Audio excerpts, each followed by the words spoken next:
السلام علیکم ورحمۃ اللہ وبرکاتہ۔ محترم ناظرین، عموماً انسانوں میں یہ بات دیکھی گئی ہے کہ جس چیز کی ان کے پاس کثرت ہوتی ہے اس کی قدر نہیں ہوتی اور اس کی اہمیت کا انہیں کوئی اندازہ نہیں ہوتا۔ رمضان المبارک اور اس کی بابرکت ساعتیں اور اس کا احترام اور اس کا تقدس اور اس کے ساتھ ہمارا رویہ کچھ ایسا ہی ہے۔ رمضان المبارک کا یہ 30 دنوں کا مہینہ جس سے ہم گزر رہے ہیں، اس کی اہمیت اور فضیلت ہمیں معلوم ہے، لیکن اس کی جس طرح قدردانی کرنی چاہیے اس کی قدردانی ہم سے نہیں ہو پاتی، اس کا احترام ہم اس طرح ملحوظ نہیں رکھتے جس قدر رکھنا چاہیے۔ ویسے تو رمضان کا سارا مہینہ اپنے اندر بے انتہا فضیلتیں اور برکتیں رکھتا ہے۔ اللہ کے نبی صلی اللہ علیہ وسلم نے رمضان کے ایک ایک لمحے کی قدر فرمائی ہے اور رمضان المبارک کے ہر موقع کو غنیمت جانا ہے۔ اور حدیث پاک میں اللہ کے نبی صلی اللہ علیہ وسلم نے رمضان کو 3 حصوں میں تقسیم فرمایا۔ پہلے عشرے کو رحمت کا عشرہ قرار دیا، دوسرے عشرے کو مغفرت کا عشرہ قرار دیا اور تیسرے عشرے کو جہنم سے آزادی اور جہنم سے خلاصی کا عشرہ قرار دیا۔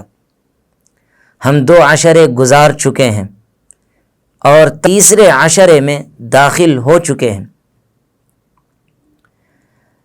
اور اللہ کے نبی صلی اللہ علیہ وسلم کی زندگی میں اس عشرے کو دیکھا جائے تو اس عشرے کی اہمیت اور رمضان المبارک کے آخری عشرے کی فضیلت بہت زیادہ واضح ہو جاتی ہے۔ اللہ کے نبی صلی اللہ علیہ وسلم اس آخری عشرے میں بکثرت شب بیداری کیا کرتے تھے، راتوں کو جاگا کرتے تھے، اللہ کی بندگی اور اللہ کی عبادت کیا کرتے تھے اور اللہ رب العزت کے سامنے تضرع اور عاجزی اور انکساری کی کیفیت اپنایا کرتے تھے۔ اور رمضان کے اس آخری عشرے کے ایک ایک لمحے کو بھی ضائع کرنے سے اللہ کے نبی صلی اللہ علیہ وسلم نے امت کو بچایا ہے اور امت کو آگاہ فرمایا ہے۔ اور اس عشرے میں جو اہم چیز اللہ تعالیٰ نے اس امت کو عطا فرمائی ہے وہ ہے شب قدر۔ اور شب قدر اس امت کو اللہ رب العزت نے تحفے کے طور پر عطا فرمائی ہیں، اور یہ تحفہ رمضان المبارک کے آخری عشرے میں پایا جاتا ہے۔ جو انسان اس عشرے کی قدردانی کرتا ہے اور اس عشرے کو اللہ کی عبادت میں گزارتا ہے اور اللہ کی بندگی کرتا ہے، دن میں روزہ رکھ کر روزے کے ادب اور احترام کا اور روزے کے تقدس کا خیال رکھتا ہے، راتوں کو عبادتوں سے آباد کرتا ہے، تہجد اور تراویح کا اہتمام کرتا ہے، تو رمضان المبارک کا یہ آخری عشرہ اس کے لیے سعادت بن جاتا ہے۔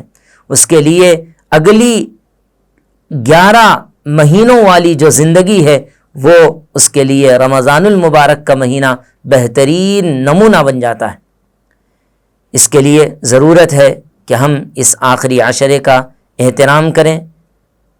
اس آخری عشرے میں جو ابتدائی 2 عشروں میں کوتاہیاں ہو گئی ہیں ان کی تلافی کرنے کی کوشش کریں، روزے اس کے ادب اور اس کے احترام کے ساتھ رکھیں، نمازوں میں یہ بات دیکھیں کہ ہم اپنے اندر تبدیلی لا پائے ہیں یا نہیں لا پائے ہیں، ہم نے کتنا دین سیکھا ہے اور کس قدر دین سے ہم قریب ہوئے ہیں۔